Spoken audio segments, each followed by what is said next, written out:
Muy buenas a todos, soy Amelia Guadalupe y hoy vamos a comenzar con este primer vídeo sobre el tema 11, que son las diferencias sexuales en el deporte y el ejercicio. Vamos a ver qué es lo que nos hace diferentes a los hombres y a las mujeres en las respuestas al ejercicio.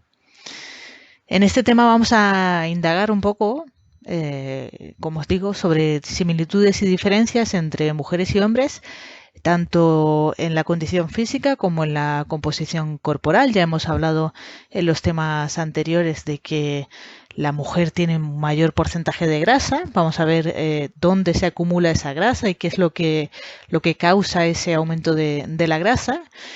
Y también vamos a, por último, hablar de aspectos exclusivos que son exclusivos de la mujer deportista, como son las alteraciones menstruales, la situación de embarazo y cómo afecta esto al rendimiento deportivo.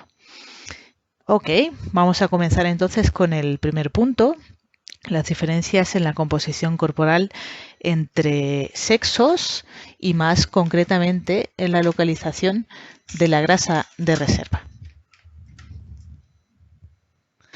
Aquí lo primero que tenemos que hacer es definir qué es eso de la grasa de reserva, ¿no? En este sentido, prácticamente todos los seres vivos tienen la capacidad para reservar el excedente de alimentos que ingerimos y que no nos ha hecho falta gastar para producir energía necesaria para vivir. O sea, si no lo gastamos, tendemos a acumularlo. Todos los mamíferos disponemos de esta capacidad para crear grasa de reserva. Y la localización es lo que nos diferencia a unos mamíferos de otros. Por ejemplo, las focas pues almacenan la mayor parte de su grasa debajo de la piel, los camellos en las jorobas, y nosotros los humanos pues tenemos tendencia a hacerlo en la zona abdominal, en la zona de las nalgas y en las caderas. En el caso del deporte, las diferencias en la localización de esa grasa entre hombres y mujeres dependen mucho más de la especialidad deportiva que del género. Fíjense en estas fotos que les muestro, en los atletas que pueden ser perfectamente atletas de 10.000, las formas de sus cuerpos pues se parecen bastante. Sin embargo, pues existen ciertas constantes que diferencian la fisiología de hombres y mujeres que hay que tener en cuenta, como por ejemplo la raza. Está claro que las personas de raza negra poseen una mayor masa muscular que los caucásicos o que los asiáticos, y esto les confiere cierta ventaja en deportes donde la fuerza y la potencia muscular sean las cualidades principales. Por ejemplo, salto de longitud, los 100 metros lisos, el fútbol, el baloncesto, pues estos deportistas suelen dominar en todos estos tipos de pruebas deportivas. También me gustaría aquí mencionar que aunque las diferencias en rendimiento entre los hombres y las mujeres siempre se busca una razón biológica, puramente biológica, o fisiológica, también hay que tener en cuenta las restricciones culturales y sociales que han dificultado la evolución del deporte femenino. Y este hecho pues se ha ido corrigiendo en los últimos años, pero no se ha corregido del todo. De hecho, pues los medios de comunicación aún ahora relegan al deporte femenino a un segundo lugar. Y esto a veces, fíjense que los telediarios sale a veces antes si un jugador del Madrid o del Barça ha cambiado de peinado que si Carolina Marín ha ganado un mundial de bádminton, lo cual es completamente incomprensible. Entonces, pues aquí me gustaría aprovechar para echar un capote y hacer una llamada de atención para visibilizar el deporte femenino, ya que no cuesta nada dar un like, un retweet, un compartir y ayudar a esa visibilidad del deporte femenino, tanto a los logros como a la liga, por ejemplo, la liga femenina de fútbol profesional. Aquí pues también me gustaría hacer hincapié en que las niñas y las mujeres tenían prohibida la participación en ninguna carrera de más de 800 metros hasta los años 60. Estamos hablando de hace cronológicamente muy poco tiempo, Hasta los años 60 no podían hacer pruebas de más de 800 metros y esto, la principal razón esgrimida para esto es que, pues, que no estábamos hechas ni preparadas fisiológicamente para correr distancias más largas, lo cual es completamente pues, incomprensible. Además, no se permitió participar en carreras de maratón a las mujeres hasta 1970, eso hace escasos 50 años.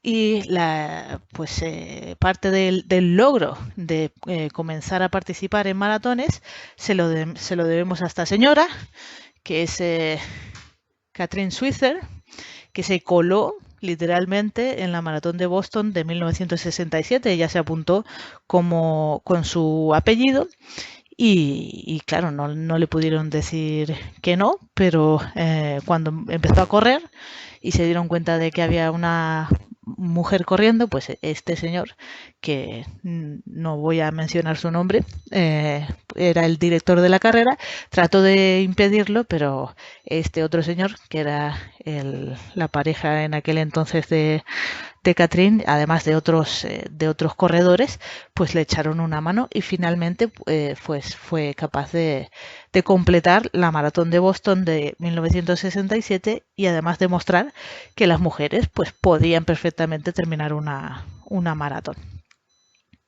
Estas restricciones sociales y educacionalmente el esperar que las niñas jugasen con muñecas y no con balones o a correr, esto probablemente ha determinado que la mujer no haya alcanzado aún su techo fisiológico y que tengamos cierto margen todavía de mejora evolucionariamente hablando. Dicho esto, vamos a seguir con las diferencias con respecto a tamaño y composición corporal. Durante el crecimiento, como ya hemos visto en el tema 10, no existen prácticamente diferencias entre los niños y las niñas. Las diferencias, ¿cuándo aparecen? Pues aparecen en la etapa de la pubertad, donde la principal hormona que actúa en las niñas son los estrógenos, que van a provocar el desarrollo óseo de los huesos de la pelvis, además del desarrollo del pecho y el aumento de la grasa.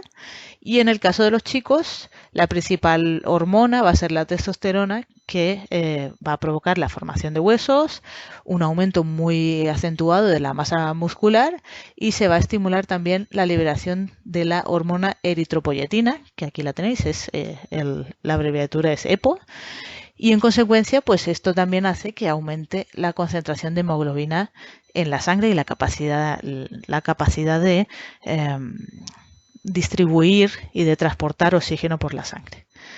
Así pues, al final de la pubertad las chicas pues tienen un porcentaje de grasa alrededor de un 10% superior que los chicos y los chicos tienen más masa muscular y además esa masa muscular está distribuida sobre todo en la parte superior del cuerpo, de la cintura para arriba, en tronco y extremidades superiores. Es importante que recuerden esto porque después vamos a ver alguna diferencia que se explica por esa localización de la masa, de la acumulación de la masa muscular entre los chicos y las chicas. Aquí lo podéis ver de forma gráfica en esta imagen del Wilmore, donde hasta los aproximadamente 13 años no hay diferencias en la masa libre de grasa y a partir de ese punto es donde comienza a actuar la testosterona y las diferencias son bastante evidentes en lo que se refiere a la acumulación de masa libre de grasa. No es que las chicas no ganen masa muscular, ¿vale? Siguen ganando masa muscular un poquito, pero en menor medida. Por tanto, el trabajo de fuerza es importante para las chicas. Pregunta, pues importantísimo, entre otras razones, para intentar alcanzar el máximo desarrollo de esa masa muscular que en el futuro, ¿vale? Cuando en vez de estar en 20 años estemos en 80 años, si en vez de empezar a caer desde aquí, empezamos a caer desde aquí, pues esta caída probablemente nos salve de una disfunción muscular y podamos aumentar pues los años de vida, no solo de años de vida, de longevidad, sino de vida con una buena calidad. Bien, vamos a ver cómo se produce la acumulación y el almacenaje de la grasa en las mujeres. Recordad que los estrógenos juegan un papel principal en el desarrollo puberal y esos estrógenos son los que aumentan la actividad de una proteína que ustedes deben de conocer, que se llama lipoproteína lipasa o LPL, ¿vale? Que se produce en las células grasas o los adipocitos y viaja hacia las paredes de los capilares, donde esas proteínas, las LPL, captan a los kilomicrones, que es la forma en la que se transportan los ácidos grasos por la sangre, y lo que hacen es descomponer esos kilomicrones a ácidos grasos libres y glicerol y los transportan a los adipocitos donde se almacenan, ¿vale? Entonces, diferencias, pues que la actividad de la LPL es mayor en la cadera y en los muslos de las mujeres en edad fértil, ¿vale? Entonces la LPL esa proteína actúa como un portero que facilita la entrada y el almacenaje de ácidos grasos de la sangre hacia los adipocitos. Vamos a verlo con esta imagen, que creo que no la tenéis en los apuntes colgados, pero si me la pedís os la puedo pasar sin problema por el foro, ¿vale? El tejido adiposo, especialmente en la zona de la cadera de las mujeres, hemos dicho no solamente cadera, sino también en el muslo, ¿vale? En estas zonas de aquí, libera a estas proteínas que son las LPLs, ¿vale? Las lipoproteínas lipasas, y esas proteínas se anclan a la pared de los vasos sanguíneos, ¿vale? Entonces, cuando los kilomicrones, que son la forma en la que se transportan los triglicéridos en la sangre, pasan por esa zona concreta, la LPL lo capta, ¿vale? Y coge esos triglicéridos, los hidroliza hacia ácidos grasos libres y glicerol y los transporta a las zonas específicas de almacenamiento, que hemos dicho que es la cadera y los muslos, perdón. Vale, entonces, si en caso de pregunta, una posible pregunta podría ser que los depósitos de grasa se localizan de manera diferente en los hombres y en las mujeres. ¿A qué se va a deber este hecho? Pues básicamente el factor más importante es la diferente distribución de los receptores, de estos receptores de LPL y de su actividad, ¿vale? ¿Y cuál es la razón por la que fisiológica por la que se produce esa acumulación de grasa? Pues tiene una explicación principalmente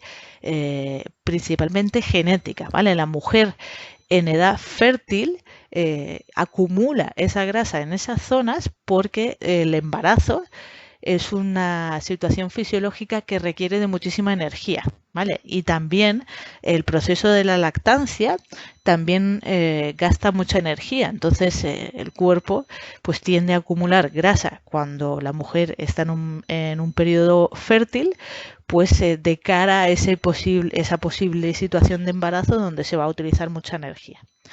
Y también en la lactancia posterior. Como dato curioso, deciros que el estar lactando, el dar de mamar al bebé, produce un gasto de 500 kilocalorías al día extra, ¿vale? Sobre el gasto energético total diario, una mujer que está lactando está gastando 500 kilocalorías más al día que una mujer que no está lactando. Eso es importante tenerlo en cuenta de cara a planificar un entrenamiento con una mujer que esté dando el pecho. Muy bien, pues estos son los porcentajes de grasa promedio en hombres y en mujeres en diferentes edades. Esto está medido con antropometría. Recordar que saber que las mediciones, dependiendo del tipo de método que se utilice para la medición, pues puede haber un poco de variación, ¿vale? Pero sí que decir que ese aumento de la masa grasa a lo largo del ciclo vital pues es bastante pronunciado en la pubertad, ¿vale? Está relacionado con la maduración puberal ese aumento de la masa grasa y diferencias entre hombres y mujeres. Ocurre de forma más pronunciada durante la adolescencia en las mujeres. Fijaros que ya a estas edades, cuando ya ha ocurrido la pubertad, ya existe esa diferencia de aproximadamente un 10% en el porcentaje, de grasa entre hombres y mujeres. Esto también va a depender, por supuesto, del grado de actividad física y de la alimentación, del balance energético. Ya hemos hecho muchos ejercicios sobre esto, sobre cuánto tengo que correr para bajarse según cuántos gramos de grasa. Y por supuesto, si mi alimentación no es correcta pues, y no tengo un suficiente grado de actividad física, pues voy a tender a acumular un mayor porcentaje de grasa. Y también pues tener en cuenta que es diferente en todas las regiones del cuerpo en ambos sexos, ¿vale? Esa acumulación de grasa es diferente en hombres y mujeres. Recordar ese androide y ginoide, esa distribución de grasa androide más pues alrededor del abdomen en el hombre y más en la zona de caderas y muslos en las mujeres, pues corresponde con distribución androide en el hombre, ginoide en la mujer. Muy bien, vamos a ver cuál es la respuesta fisiológica al ejercicio, cuáles son las cosas que nos diferencian. Vamos a empezar con las diferencias en fuerza entre sexos. Y aquí es importante que sepáis que las cualidades del músculo, es decir, la fuerza, la potencia, la resistencia musculares, así como el control motor y la inervación, son similares, ¿vale? En los hombres y en las mujeres. Además, si tenemos en cuenta la misma cantidad de músculo, por ejemplo, 1 kilogramo de masa magra de una mujer y de un hombre, la fuerza y la capilarización son bastante similares también. Sin embargo, las áreas de sección transversal de las fibras musculares, ¿vale? Si yo cojo y le corto a este señor, por ejemplo, por aquí el bíceps y me pongo a mirar el área, el CSA, ¿vale? O el área de sección transversal de un hombre y lo comparo con el de una mujer, pues esa diferencia va a ser evidente, ¿vale? Suele ser menor en la mujer que en el hombre a mismo nivel de condición física, ¿vale? Por otra parte, en cuanto a la localización de esa masa muscular, una mayor proporción se distribuye por debajo de la cintura en las chicas, con lo cual cuando expresamos la fuerza de la parte superior del cuerpo de la mujer con respecto a su peso corporal o a su masa libre de grasa, pues suele ser menor en las mujeres que en los hombres, ¿vale? Y puntualizar que esto es importante saberlo de cara a nuestro trabajo como entrenadores, ¿vale? Probablemente los déficits más pronunciados de fuerza en las chicas se van a producir en las extremidades superiores, ¿vale? Y eso es algo a entrenar, porque la distribución de la masa libre de grasa es mayor en las extremidades, por debajo de la cintura. En las mujeres suelen soportar mejor el entrenamiento de fuerza, pues en squats, en leg extension, en todo lo que son ejercicios de extremidades inferiores, pero suelen haber déficit en fuerza en extremidades superiores.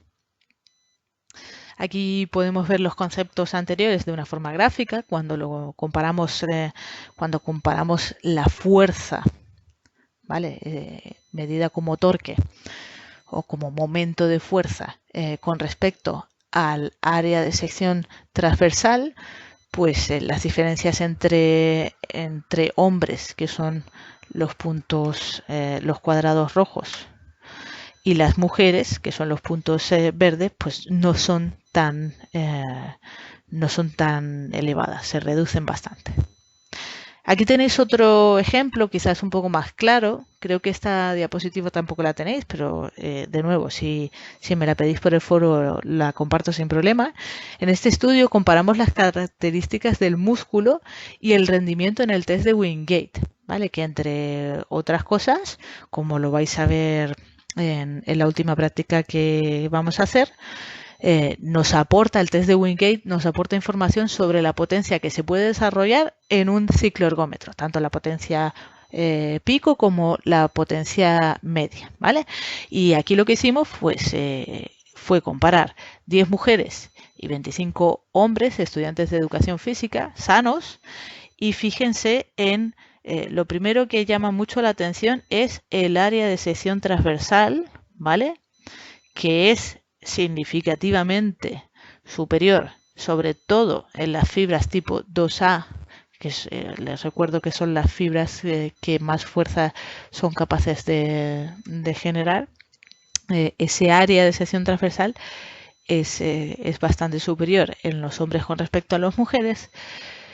Y cuando hablamos de rendimiento anaeróbico, tanto de, bueno, en este caso es de potencia, pues la potencia absoluta es muy superior en el hombre que en la mujer, pero cuando lo relativizamos, no por el peso corporal, ¿vale? Con el peso corporal sigue siendo superior la potencia por kilogramo de peso corporal en el hombre, en este caso son 13 vatios por kilogramo de peso corporal con respecto a 10 vatios por kilogramo de peso corporal en la mujer, pero cuando lo relativizamos por la masa libre de grasa, ¿vale? La masa magra, estamos en 50 versus 51, entonces ya no existen diferencias, ¿vale? Tanto en la potencia máxima como en los valores de potencia media, ¿vale? No existen diferencias.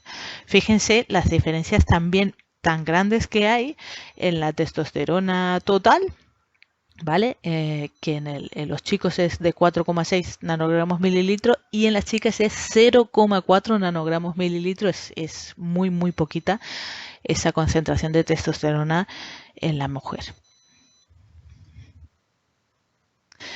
Después de haber observado estas diferencias en la masa muscular y en la masa grasa, nos hacemos otra pregunta. ¿Cómo va a influenciar esto en el gasto energético cuando entrenamos la fuerza? Y en este estudio del profesor Pedro J. Benito, se compararon hombres y mujeres jóvenes que hicieron ejercicios de circuito con cargas a diferentes intensidades. ¿Vale? Aquí tenéis las características iniciales de los hombres y mujeres, que eran jóvenes y sanos y con una buena capacidad aeróbica y sin aparente exceso de grasa. Y este es el circuito, eran 3 vueltas con ejercicios alternos de piernas y de brazo. Todos los participantes realizaron el circuito a todas estas intensidades, desde el 30 hasta el 80% del 1RM.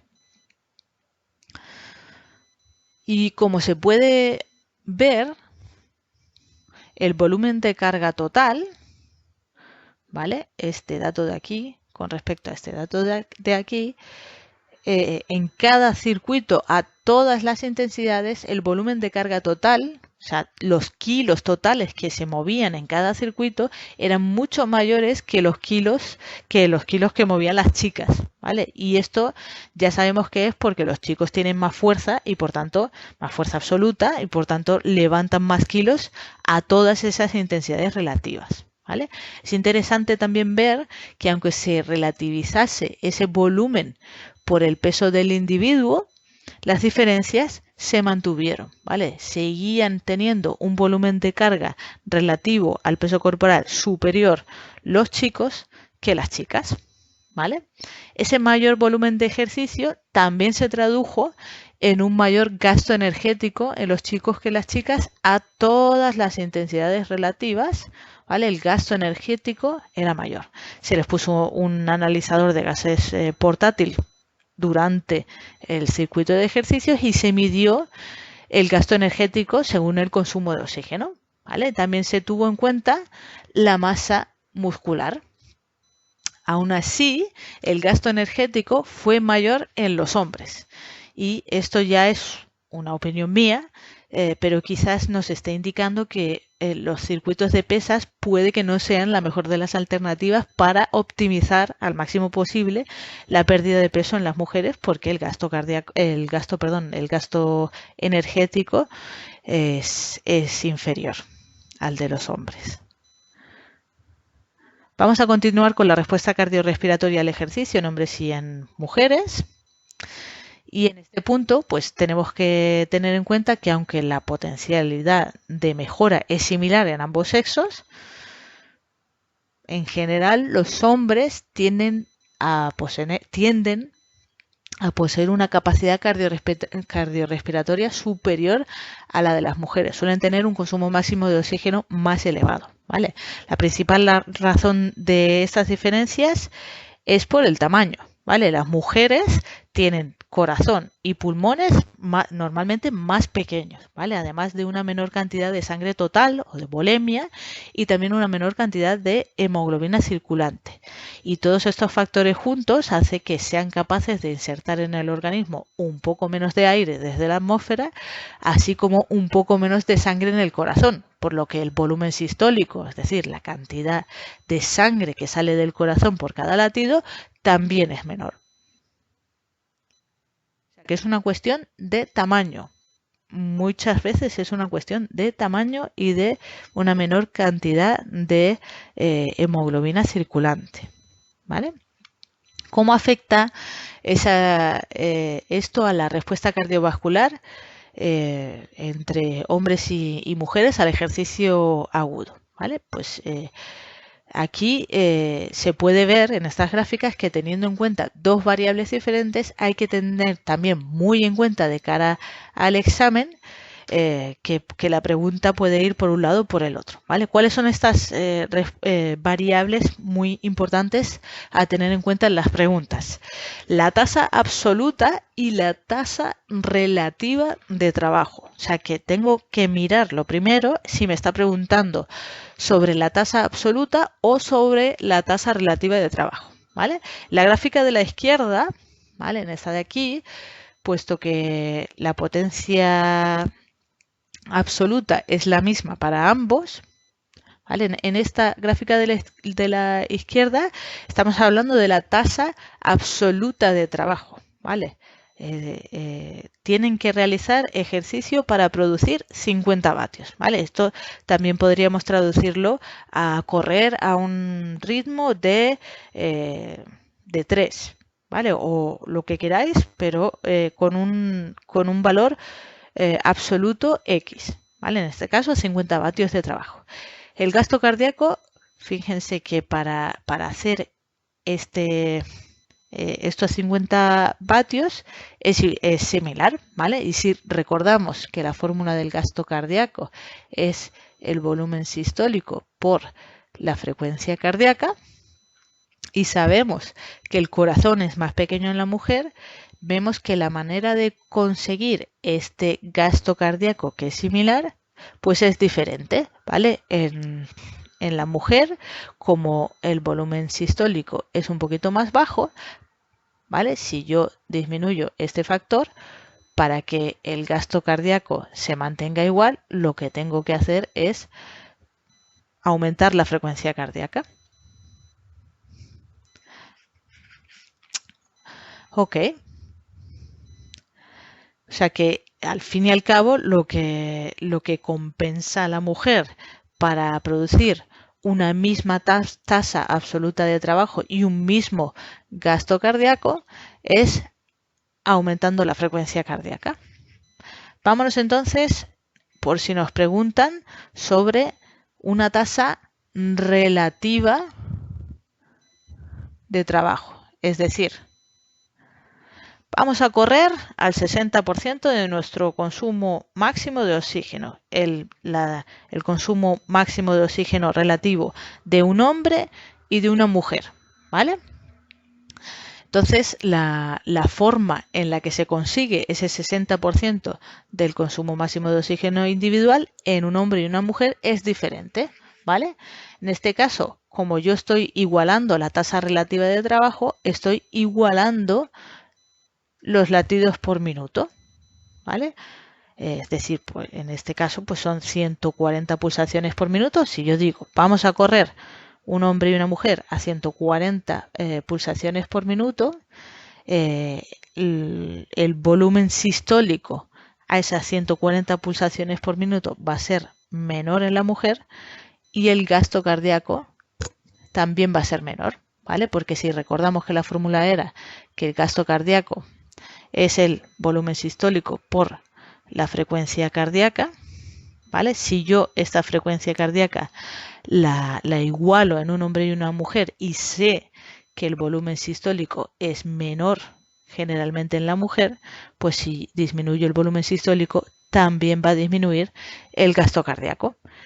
Con lo cual, ¿qué quiere decir esto? Pues que para mantener un ritmo de carrera X, pues probablemente la mujer tenga que hacerlo trabajando a un porcentaje de su consumo máximo de oxígeno superior a lo que lo haga un hombre. Esto habría, por supuesto, que comprobarlo, que verlo en estudios científicos. Si, por ejemplo, el porcentaje del consumo máximo de oxígeno en el que corre un maratoniano de élite, un hombre y una mujer, son el mismo o difieren, pero probablemente esa sea la diferencia que haga que el rendimiento sea pues un poco inferior en la actualidad en la mujer con respecto al hombre.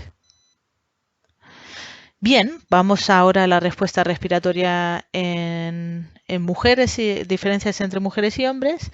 Y en cuanto a la respuesta respiratoria, pues pasa algo parecido a la respuesta cardiovascular, ¿vale? Los pulmones son más pequeños, por lo que normalmente durante el ejercicio, a la misma tasa absoluta de trabajo, las mujeres muestran una mayor frecuencia ventilatoria. O sea que si yo tengo una tasa absoluta, por ejemplo, 100 vatios, pues para conseguir esos 100 vatios de trabajo voy a respirar con una mayor frecuencia ventilatoria, ¿vale? Y también suelen tener las mujeres un menor volumen corriente.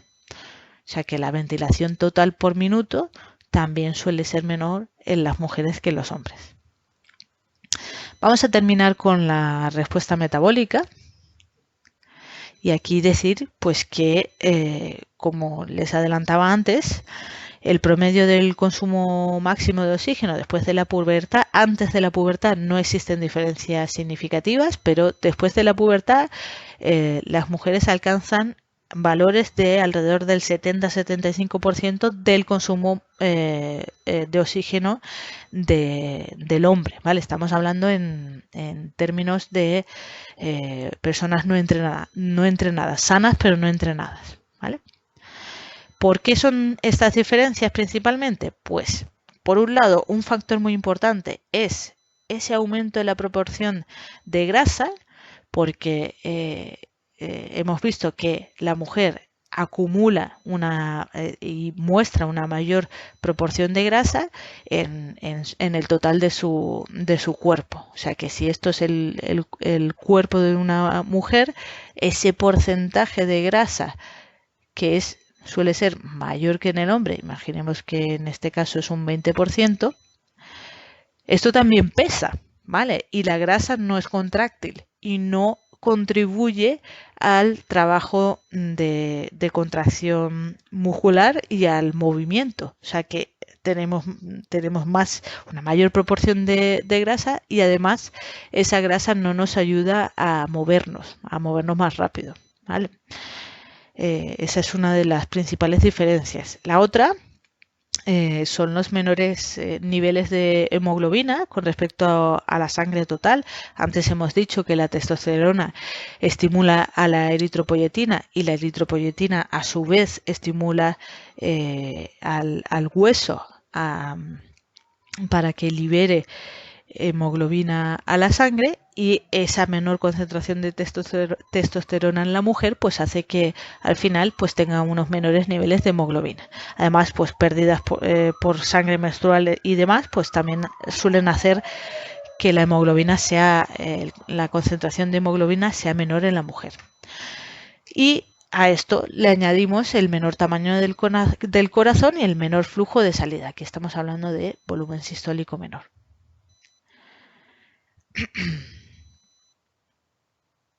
De nuevo, si hablamos de tasa absoluta de trabajo, por ejemplo,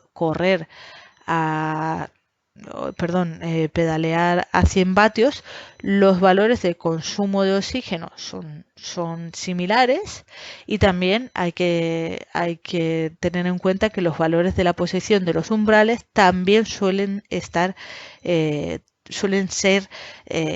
situados de una forma similar con respecto al porcentaje del consumo máximo de oxígeno. Ese 90 y 60 por ciento sobre el consumo máximo de oxígeno, donde se suelen situar los umbrales, cuanto más entrenados estemos, pues también suele ser el caso en las mujeres. Pero ojo, que aquí estamos hablando de valores medios que se han cogido, que se toman como referencia en hombres y en mujeres tomados de la sociedad, pero si solamente tuviésemos en cuenta este valor, ¿vale? El valor medio, pues sí que existen diferencias evidentes, pero los humanos no somos todos iguales, somos bastante heterogéneos. Entonces, aparte del valor medio, tenemos que tener en cuenta el rango, ¿vale? Este rango, desde el valor más pequeño hasta el valor más grande, si tenemos en cuenta el rango, fíjense que, por ejemplo, entre hombres y mujeres desentrenados, pues existen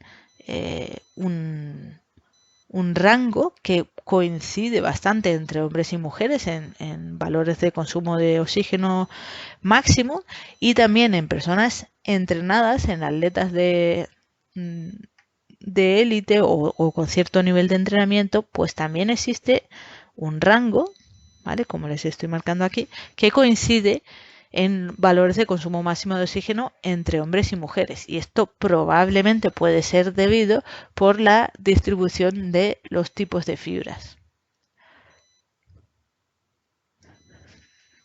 A ver, tipos de fibras, ¿vale? A mayor porcentaje de fibras tipo 1, ¿vale? O de contracción lenta o aeróbicas, pues eso favorece al final pues un mayor consumo de oxígeno. Así que a lo que voy con todo esto que les estoy comentando es que pues no tengamos en cuenta solo los valores medios, sino los rangos, y que teniendo en cuenta los rangos pues existen puntos en los que el hombre y la mujer no son diferentes, ¿vale? Que coinciden. De hecho, pues esas diferencias también se solapan muchas veces cuanto más entrenados estén tanto los hombres como las mujeres, ¿vale? Estas líneas de aquí abajo, esta línea roja y esta línea azul de abajo, son los valores promedio entre hombres y mujeres, que a medida que van pasando los años van disminuyendo. Los valores de consumo máximo de oxígeno se acercan más a 30 en mujeres y a 40 mililitros kilogramos minutos en los hombres. Sin embargo, si cogemos los valores de hombres y de mujeres de élite, corredores de larga distancia de élite, existe un porcentaje de casos en los que el consumo de oxígeno es igual, el consumo de oxígeno máximo es igual entre los hombres y las mujeres, ¿vale? O sea que si cogiésemos el promedio de toda esta nube de puntos de aquí, de toda esta nube de puntos de aquí, sí que es cierto que los hombres incluso los hombres entrenados de resistencia y las mujeres entrenadas de resistencia tendrían valores de consumo máximo diferentes, pero sí que hay una parte del rango que es similar en hombres y en mujeres, ¿vale? De hecho, los mejores tiempos en maratón cada vez son más cercanos entre los hombres y las mujeres. Creo que en la actualidad hay una diferencia de 15 minutos entre el mejor tiempo de la maratón de un hombre y de una mujer, con lo cual en una carrera de 2 horas, 15 minutos no es una diferencia muy elevada, pero conforme vayan pasando los años probablemente esas diferencias se hagan incluso menores. Muy bien, vamos a hacer un resumen de todos estos puntos.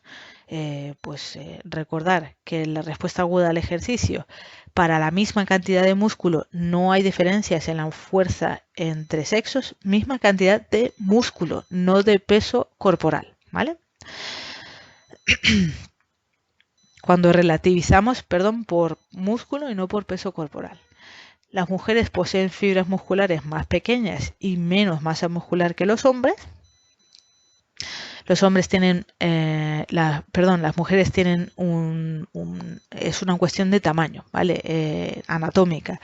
El ventrículo izquierdo y el corazón es más pequeño y por tanto, pues el volumen sistólico es menor. En respuesta aguda al ejercicio, seguimos por aquí. Las mujeres tienen una misma respuesta cardíaca que los hombres para el mismo tipo de trabajo. Vale, aquí estamos hablando de tasa absoluta. Y esto se logra a través de un aumento en las frecuencias cardíacas más altas. Yo, si quieren un consejo, les diría que recordasen siempre esta fórmula del gasto cardíaco, que es el múltiplo del volumen sistólico por la frecuencia cardíaca. También las diferencias, igual ocurre con la respuesta respiratoria, las diferencias también son en su mayoría por un menor tamaño corporal de las mujeres. Y los valores de consumo máximo de oxígeno son generalmente más bajos. ¿Por qué? Pues porque por un lado la mujer tiene un extra de grasa esencial que no es contráctil y que pesa pero no ayuda a la hora del rendimiento deportivo, menos niveles de hemoglobina en sangre y pues lo que hemos comentado antes, un corazón más pequeño, volumen sanguíneo y volumen sistólico más bajo. Y esto es todo por el vídeo de hoy. Si tienen alguna duda, alguna cuestión, no duden en ponerla en el foro y nos vemos en el próximo vídeo. Un saludo.